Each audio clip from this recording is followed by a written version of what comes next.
Recognizes the gentlelady from Texas's 7th District for 5 minutes for questions. Thank you so much, Chairman Latta and Ranking Member Castor. This is sort of the Texans row, I guess, right now. Series of questions from Texans, but I do thank you, Mr. Novak, for being here today, and definitely want to follow up on some of the things that I know have already been raised this morning. But earlier there was a bit of discussion about all of the above, best of the above, different ways that we can get our energy onto the grid and into people's homes and help bring down the cost of living, which frankly, we are in a cost of living crisis right now. We discussed it at last week's hearing, basic necessities for financial stability, but the price of homeownership, the cost of all sorts of essentials is just going up and up. It continues to go up, and these are huge challenges. In Texas, arguably, we have done a great job of diversifying our grid and bringing to the grid all sorts of different kinds of generation. And it really is a model. A lot of people have said that the way that we do things in Texas is instructive. And of course, in Texas, we do have an all-of-the-above approach. And we have invested in not only the infrastructure, but also the technologies of today and tomorrow. And one of the challenges we have right now is that Texas does energy of all kinds, and we have really led not just the country, but the world in this energy innovation.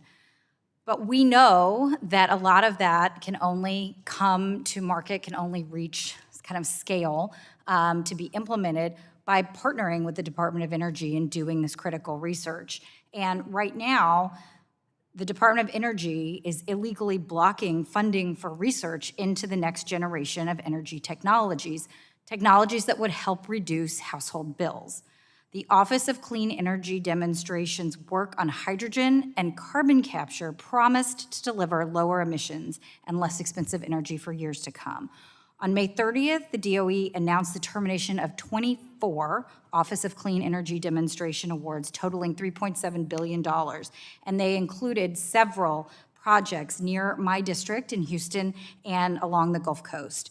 And so that included $330 million for ExxonMobil's clean hydrogen complex in Baytown, $270 million for Calpine's carbon storage project in Baytown, $99 million for Ørsted's clean methanol project east of Houston, and $375 million for Eastman Chemical's plastics recycling project in Longview, just up the road. So, Mr. Novak, I want to ask you, during Secretary Wright's budget hearing before this committee earlier this year, he mentioned that each project received an individualized review before it was terminated.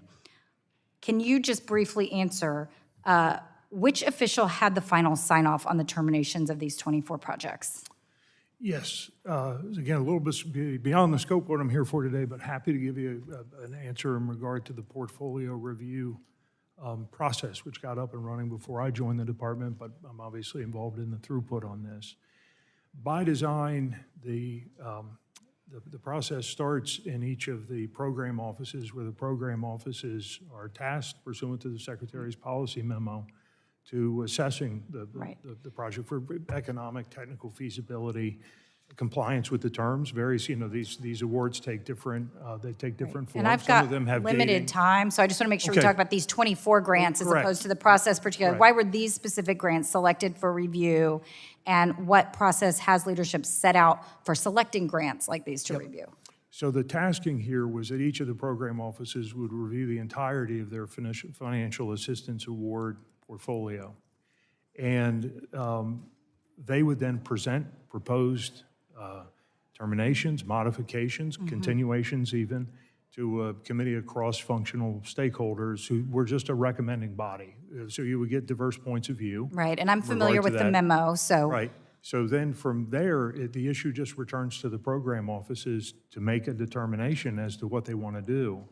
And so who made the decision that these are not economically and financially sound projects, each of these 24 projects? That'd be the head of the OSED office. Okay, and do you know the specific justification. Look, I've got 10 seconds left, so I'll say it this way, because I know the chairman doesn't want me to run over. I'm going to submit questions for the record for you to return in writing about the basis or justification for terminating each of these grants. These are hugely important to folks in my district and to people across the country and around the world. So with that, Mr. Chairman, I'll yield back. Thank you. And be happy to respond to that for the record. I'll mention, I think each of these projects is still working its way through the appeal process. Well, if you can answer those for the record, that'd be great. Yep, thank you.